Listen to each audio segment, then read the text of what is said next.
हमने एक फ़ैसला किया है कि कोई भी रेस्टोरेंट, कोई भी बार, कोई भी दुकान अगर उसकी क्षमता है तो 24 घंटे वो हिमाचल प्रदेश में खुला रह सकता है। इंस्पेक्टरी राज से हम छूट दिला रहे हैं, नहीं तो कल को आके किसी दुकानदार वाले को इंस्पेक्टर तंग कर देता था, किसी रेस्टोरेंट वाले को कोई टूरिज्म का वाला आके तंग कर देता था।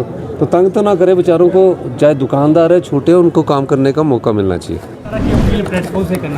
देखिए, हमने एक फ़ैसला किया है कि कोई भी रेस्टोरेंट, कोई भी बार, कोई भी दुकान अगर उसकी क्षमता है तो 24 घंटे वो हिमाचल प्रदेश में खुला रह सकता है। और 24 घंटे कार्य करने की परमिशन भी हमने सबको दे दी है, लेकिन जो कार्य करने वाले व्यक्ति हैं उनको पूरा उनकी मेहनतनामा मिले, इस संदर्भ में हमने बात कही है। तो ये अच्छा काम है ना। इंस्पेक्टरी राज से हम छूट दिला रहे हैं, नहीं तो कल को आके किसी दुकानदार वाले को इंस्पेक्टर तंग कर देता था, किसी रेस्टोरेंट वाले को कोई टूरिज्म का वाला आके तंग कर देता था। तो तंग तो ना करे बेचारों को, चाहे दुकानदार है छोटे, उनको काम करने का मौका मिलना चाहिए। Thank you. Bharatiya Janata party की कथनी और करनी में बहुत अंतर है। 2020-21 में जयराम ठाकुर जी मुख्यमंत्री थे और अपने समय चीफ मिनिस्टर रहते हुए तब भी पंचायती राज, जिला परिषद, नगर निगमों के चुनाव थे। उस समय भी उन्होंने अपनी कैबिनेट बैठक बुलाई थी, हमने भी कैबिनेट बैठक बुलाई। ये कैबिनेट बैठक जब भी पंचायती चुनाव थे तब वीरभद्र सिंह जी के भी समय में हुई, धूमल साहब के समय में हुई और 2020-21 में जयराम ठाकुर जी के समय में हुई। अब इनको समस्या ये है कि निश्चित तौर पर लोगों का ध्यान बांटने के लिए इस प्रकार की बात करते हैं। जयराम ठाकुर जी से ये पूछा जाना चाहिए था कि जब आप मुख्यमंत्री थे और पंचायत चुनाव चल रहे थे तो क्या सरकार का काम रुका था?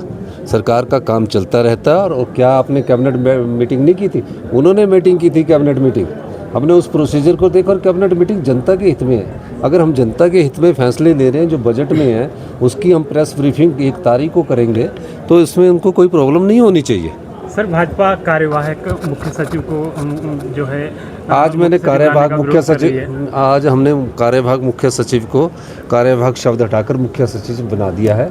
संजय गुप्ता जी मुख्य सचिव बन गए हैं, वो रेगुलर मुख्य सचिव जी बन गए।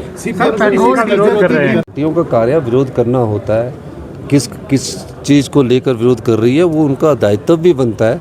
और जिस पर भारतीय जनता पार्टी का दायित्व तो ये बन गया है कि अपने आप करें तो पुण्य, हम करें तो पाप।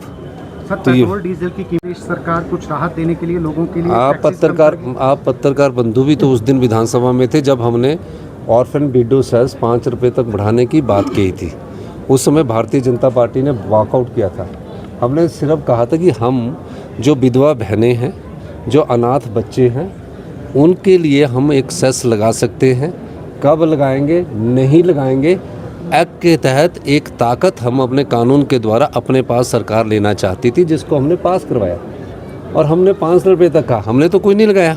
लेकिन आज उन विधवा बहनों की आह और अनाथ बच्चों की आह इस भारतीय जनता पार्टी पर पड़ी कि उनके भलाई के जो हमने कार्य करने की योजना लेकर आए थे उन्होंने तो नहीं लगाया, लेकिन भगवान ने 7 रुपये 11 दिन में बढ़ा दिए भारतीय जनता पार्टी की केंद्र सरकार के द्वारा। सर, गवर्नर ने एक ज्ञान आया था पीछे की ओर से करना चाहेंगे। देखिए, हमने एक फ़ैसला किया है कि कोई भी रेस्टोरेंट, कोई भी बार, कोई भी दुकान अगर उसकी क्षमता है तो 24 घंटे वो हिमाचल प्रदेश में खुला रह सकता है। और 24 घंटे कार्य करने की परमिशन भी हमने सबको दे दी है, लेकिन जो कार्य करने वाले व्यक्ति हैं उनको पूरा उनकी मेहनतनामा मिले, इस संदर्भ में हमने बात कही है। तो ये अच्छा काम है ना। इंस्पेक्टरी राज से हम छूट दिला रहे हैं, नहीं तो कल को आके किसी दुकानदार वाले को इंस्पेक्टर तंग कर देता था, किसी रेस्टोरेंट वाले को कोई टूरिज्म का वाला आके तंग कर देता था। तो तंग तो ना करे बेचारों को, चाहे दुकानदार है छोटे, उनको काम करने का मौका मिलना चाहिए।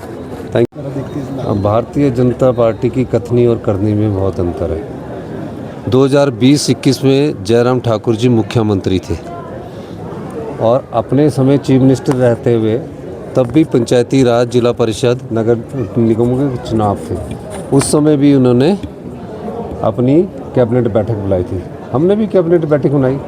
ये कैबिनेट बैठक जब भी पंचायती चुनाव थे तब वीरभद्र सिंह जी के भी समय में हुई, धूमल साहब के समय में हुई और 2020-21 में जयराम ठाकुर जी के समय में हुई। अब इनको समस्या ये है कि निश्चित तौर पर लोगों का ध्यान बांटने के लिए इस प्रकार की बात करते हैं। जयराम ठाकुर जी से ये पूछा जाना चाहिए था कि जब आप मुख्यमंत्री थे और पंचायत चुनाव चल रहे थे तो क्या सरकार का काम रुका था? सरकार का काम चलता रहता और क्या आपने कैबिनेट मीटिंग नहीं की थी? उन्होंने मीटिंग की थी कैबिनेट मीटिंग। हमने उस प्रोसीजर को देखा और कैबिनेट मीटिंग जनता के हित में है। अगर हम जनता के हित में फैसले ले रहे हैं जो बजट में है उसकी हम प्रेस ब्रीफिंग 1 तारीख को करेंगे तो इसमें उनको कोई प्रॉब्लम नहीं होनी चाहिए।